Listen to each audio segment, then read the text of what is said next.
What's up, college football fans and Mean Green fans? Sonoy Valenta here once again with a Mean Green Show. Today, joined by Jax Van Zandt, UNT's 22 linebacker commit out of Alabama. And guys, before we get into all things Jax related and his commitment, guys, you already know the drill. If you're a fan of college football recruiting, the G5 football world, transfer portal, coaching carousel, any or all of the above, consider hitting that like and subscribe button because that is truly all that we talk about. Jax, well, hey, good morning, man. Thanks for jumping on with me. And, how are things going? They're going pretty good. Finished my last, semester of high school last Tuesday, so that's always exciting. But everything's going good. Just signed my letter of intent. I'm just ready to get down to Denton. Yeah, absolutely. Yeah, so we were talking a little bit pre-tape, and I didn't know this, but you're going to be an early enrollee, so you'll be here in January. And what led up to that? I mean, is that something that you kind of thought of? When did you start getting heavily recruited by D1 schools, and when did you start thinking, like, seriously, okay, like I'm going to be an early grad? Was that at some point in your junior year, sophomore year, or I mean, was that just right before your senior year? So in Thompson, you see a lot of at my school, in my high school, you see a lot of kids early graduate. So when I was a freshman up on varsity, they were like, I saw all these guys graduating early, so I was like, well, I'm gonna try to get on track. So when my time comes, I'm gonna graduate early. So I've been wanting to graduate early since I was a freshman, but I didn't start getting recruited by a lot of schools till really the summer of my junior year, really leading up to it. Um, UNT was my first offer in my sophomore year, but they were my only offer for probably about a year. Then my junior tape got out, and I got a little more offers, but UNT was my first. So Yeah. Cool, man. Cool. And another thing, so you're being a high school kid, and just the college football recruiting world is obviously changing. I mean, from year to year, it seems, 2 years ago, it was totally different than what it is now. And the transfer portal is obviously something that is being heavily utilized at all levels, and predominantly the G5, grabbing guys coming down from,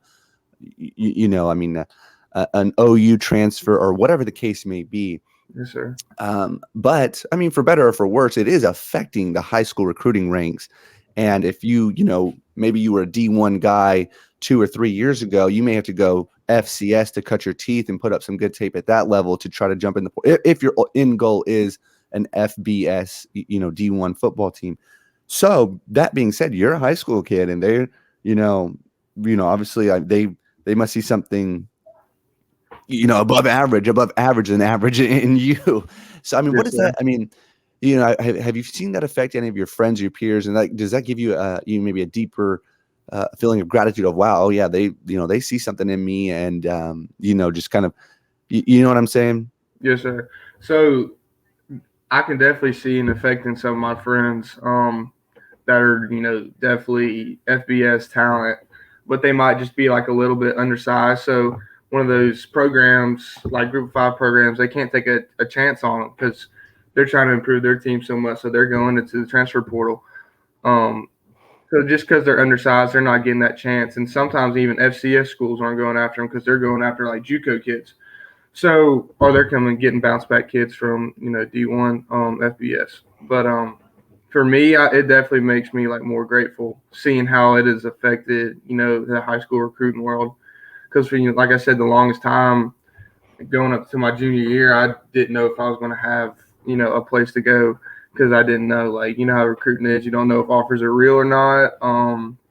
So I didn't know if anything was real, and then you don't know who's going to transfer in at any time. Anyone can transfer in, and you don't know because it's just such a mysterious thing sometimes. But it definitely, I'm so grateful to have a chance to come play at North Texas with all those guys that are still there that are coming back and the guys that are transferring in because those guys are so experienced. They've been in college locker rooms for however many years, 1, 2, 3 years, and they're or sometimes four if they're a grad transfer. Um, and they get to teach you what they been through, because they've already been a freshman or they've already been a sophomore or whatever they were when they came in. So Awesome. Yeah. So you're coming out of Thompson, Alabama. Is that correct? Alabaster, Alabama, Thompson High School. Okay, Alabaster, Alabama, Thompson High School. There we go. So, what made you want to? I mean, I saw UAB on that offer list, and there's kind of a we're going from Conference USA with them over to AAC. But what Okay. made you ultimately want to leave Alabama and come over to Denton? In North Texas, make that jump a few states over. So, like I said earlier, North Texas was my first offer. So, and I got it right before COVID hit. So I wasn't able to go visit. So then I got all those other offers like UAB, like Army, Maryland, all them. Um, After COVID hit and stuff like that. So I wanted to give North Texas like the most chance. So obviously I live in Birmingham, so I'm able to go, look at UAB all the time, and I've been on UAB's campus, countless times, and I've been to their stadiums and stuff like that. Um, so I already had a feel of like what they were like, but North Texas was my first visit.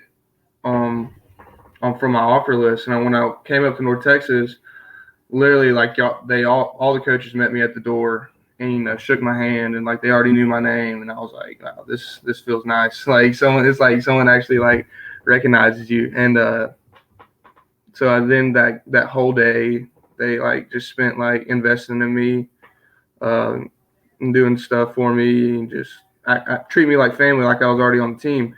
And then that just made me feel, right at home right then. I took one more visit to Arkansas State. Those are pretty much my top two, and it wasn't even matched, like the family aspect of it. And I guess the next day after the Arkansas State visit, I pulled the trigger and committed. Very cool. Very cool. Well, as you know, the season started off, we were kind of bumpy under first year defensive coordinator Phil Bennett. And, we were 1-6 and it was not looking good. But then they really hit their stride there. And especially the defense really started turning things around. And really the last game beating the unbeaten with UTSA. And there's a dominating performance by the defense. It's kind of an assumption that the defense has found their stride and is moving in the right direction and moving like a well-oiled machine now. Which is great. But what kind of linebacker is UNT getting with you, and what do you bring to this defense that's going to add on maybe in year 1, 2, 3, or down the road? Yes, sir. So I'm not going to be the fastest, strongest, but I'm going to be probably in my opinion, I'm going to be physical, and I'm going to use the mental aspect of football to my advantage. I'm a film junkie. I like being in the film room. And I like seeing, some stuff that other people might not see. So I'm gonna use that to my advantage. That's the type of player they're getting. Just the mental aspect of the game. It really helps because if you're not the strongest or the fastest, definitely if you're not the fastest, the coach, the same my coach had in high school was like, you don't have to run a 4.4 to have 4.4 eyes. So if you have 4.4 eyes, you run a 4.4 essentially on the field. So that's what I'm gonna bring to the table. Very exciting. So, in your high school, your career or your senior season, you put over 50 solo tackles up. And have you ever played anything other than linebacker? No, sir. I mean, in middle school and stuff. But Yeah. once I got to high school, I solely stuck to linebacker. I started at will.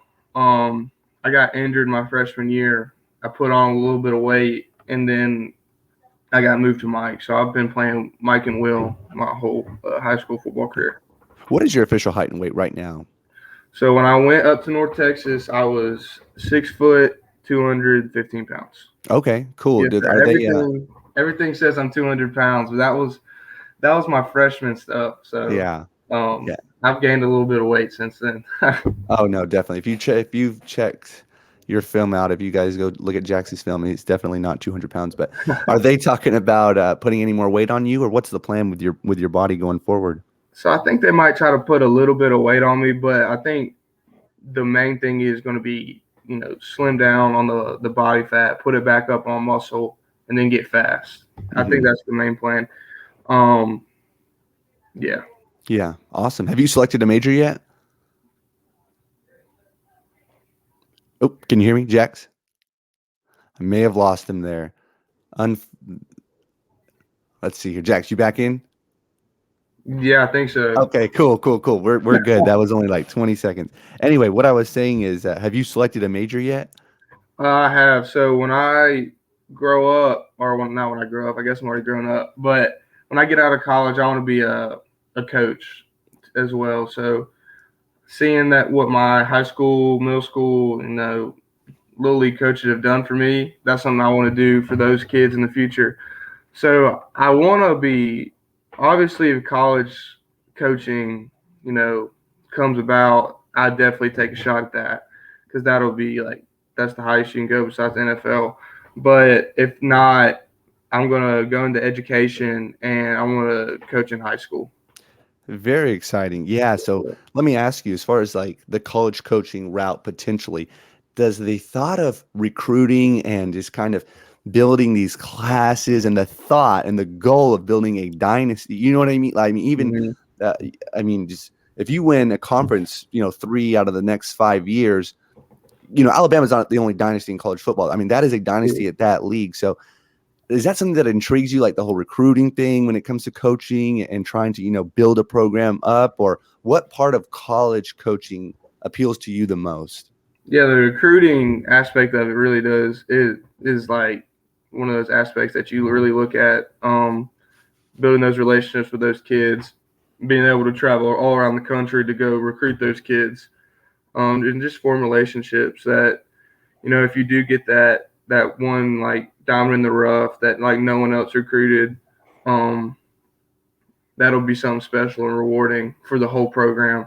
The other aspect is obviously just the winning part. Like college coaches are like idolized nowadays, and if you can become like a winning coach, it's good for your team. It's good for the culture of for the kids. It's good for your family. Um, if you're a winning college football coach, it's just unmatched.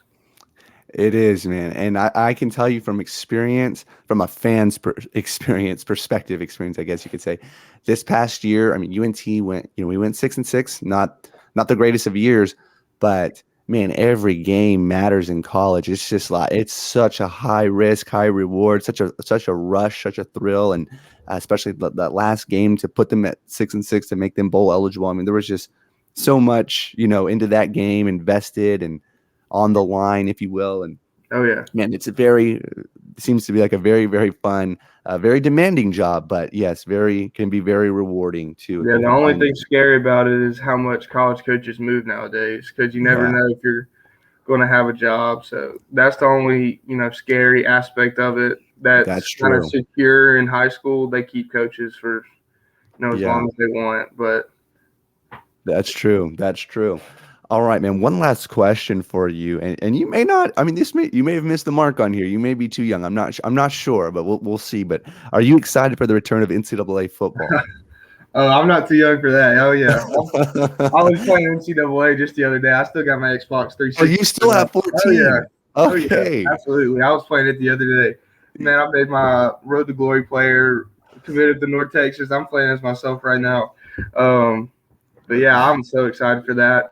That is awesome. That game's a generational game that Yeah. everyone's going to play. The demand on the game is going to be crazy. It's going to be hard to get, but once you get it, Yeah. hey, that's probably the only game I'll be playing. Yeah. Yeah, May that game's so fun, and may I want to can't wait buy to some come EA back. stocks before it drops Oh because yeah, yeah, absolutely. it's gonna. Absolutely. I'm right there with you, man. You've got a bright future on and off the field. I can tell you're going to be a great coach, whether you're passionate for NCAA. I kind of kidding and not kidding, but yeah, that's going to be exciting. One thing I can guarantee you, Jax, is I will win you a national championship in that game. Yes, If it sir. comes out when you're there, you're going to get one through me virtually, and Yes, sir. we're all going to celebrate. But well, very cool, Jax. Thank you so much for jumping on with me. Best of luck with wrapping things up in Alabama and getting here in January and hitting off season hard. Just really enjoyed talking with you, and go Mean Green. Look forward to your future on and off the field. Yes, sir. Thank you, GMG. Yes, sir.